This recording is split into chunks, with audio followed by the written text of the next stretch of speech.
আমার জানা মতে বাংলাদেশ স্বাধীন হওয়ার পরে ভারতের দাবিদারের বিরুদ্ধে, ভারতের আধিপত্যের বিরুদ্ধে আর বাংলাদেশের সার্বভৌম স্বাধীনতা রক্ষার্থে সবচেয়ে বেশি অন্যায়ের প্রতিবাদী কণ্ঠ ছিল এই উসমান হাদি, ছিল না?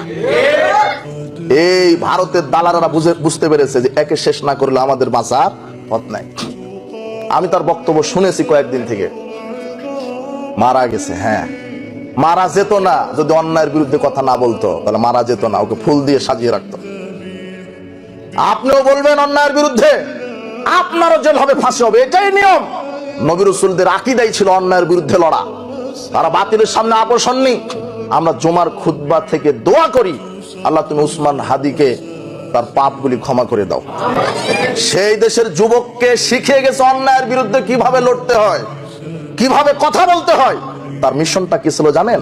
এই যে আমি যে বক্তব্যটা দিলাম, এই মিশনটাই ছিল তার। মিশন ছিল আগামীতে নেতা নেত্রী চোর ডাকাত হবে না, হবে আলেম ওলামা। এটা তার মিশন ছিল। আর তার আরেকটা মিশন ছিল যে নেতা হতে গেলে কোটি টাকা খরচ হবে কেন? যে নেতা হবে তাকে জনগণ টাকা দিয়ে নেতা বানাবে, জনগণ বানাবে তাকে নেতা। নেতা আপনার ওই গরু ছাগলের মতো ভোট কিনে নেতা হবে না।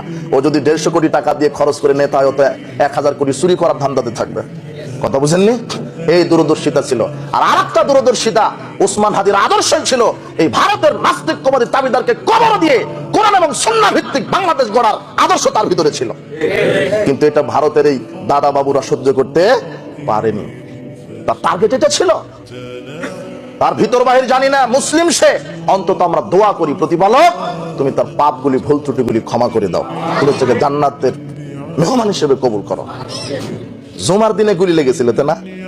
জুমার দিনেই মারা গেছে। রাসূল বলছেন কোন মুসলিম যদি জুমার দিনে অথবা রাতে মারা যায়, তার কবরের শাস্তি আল্লাহ বাঁচিয়ে দেন।